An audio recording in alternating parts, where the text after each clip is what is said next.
It's always fun to be at a conference of convergence, and I think hopefully we can converge and align on a number of things. My role at the Chesapeake Stormwater Network, we do some training, but we're also serve as the stormwater coordinator for the Chesapeake Bay Partnership. And in that role, we've been working a lot recently about the concept for how homeowner BMPs would be credited in the watershed model. Things are moving very fast, and I'll present you a concept for how that might happen today. And over the next 2 days, if you have any comments or whatnot, those are extremely welcome. My wife thinks I'm kind of a rain garden bore because I have like 5 of them and I don't stop talking about it. This is a photo of my house and the various bioretention areas and conservation landscaping and so forth. So a few months back, we got the idea of how would we credit the various practices in the model. And the first thing for scientific rigor is the practices have to be validated by these expert panels of very smart guys and gals who pronounce what the removal rates will be. We have one that's almost completed on urban nutrient management, and it is really a great extension of practice. There's 10 core lawn management principles, and there's now a removal rate once they come to agreement. But we all, under previous expert panels, we have the methods already developed for rain gardens, rainwater harvesting, downspout disconnection, tree planting. I regret to say conservation and landscaping just hit the cutting room floor on one of the panels, but we hope to resuscitate it with another panel later this year, and then permeable driveways. So the idea is there's a lot of different options for what homeowners can do. The real question is how do we go about testing the system?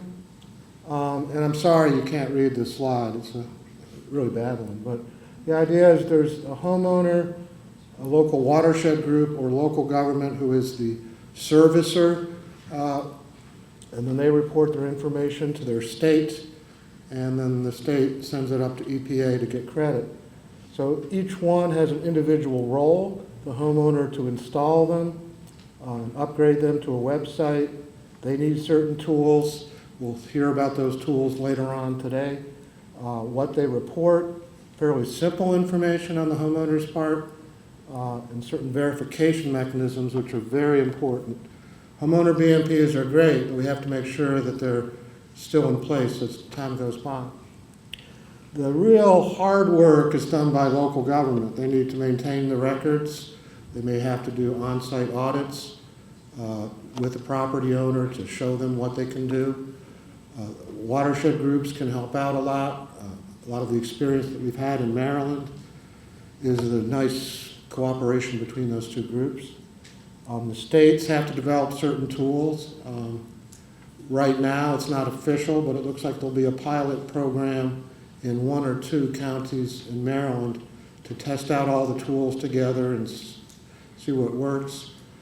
The goal is to have a system in place Bay-wide in about 9 months. Fairly ambitious. The backbone of it all is what I call Cecilia's Nutrient Cruncher. It's a spreadsheet that basically says that for the roof area or the driveway area, and certain simple things the homeowner inputs, it computes the load reduction. And the first thing we have to keep in mind is you need a lot of homeowner BMPs to get a lot of load reduction. You need thousands, tens of thousands, hundreds of thousands to make it meaningful for local governments in terms of the load reductions. So anyway, a spreadsheet, basic data on roof area and sidewalk, and then it pops out the load using the existing tools. In Maryland, it'll be massed. Hopefully at some time it will be vast and cast and passed and washed. So the basic concept is the homeowner uploads the data to a local website, and I think Amanda and others will talk about that. There are other tools to simplify the aggregate information as it flows upstream. And again, the removal rates are based on these expert panel reports that have been completed last fall, a few later this spring. So the next steps, as I mentioned, there's a pilot hopefully going on in the next few months in Maryland. And the idea is this could be just a lot of paperwork and exercise. How do we test the tools, make sure they work? There's a lot of data management issues with so many different BMPs. And how will verification work? It's a big job. Another big job is putting together a homeowner BMP guide. Cecilia at CSN and Nissa at the Alliance will be working on that. Anyone who's doing similar work, let's talk and make it consistent across the Bay. EPA and its partners are developing the crediting rules as we speak, and we again hope to have a Bay-wide rollout such that you can get actual credit for those BMPs if they're verified in the 2014 progress run. So it's a very ambitious schedule. A few other notes. Going forward is residential property is one land use, but we have businesses and others. So the issue is, can we expand this to non-residential properties? How do we link this tool and the other tools to local BMP incentive and subsidy programs? Because we have to get people to enter into the gate. For those that you have stormwater utility fees, and in Maryland, 10 counties are currently implementing those programs.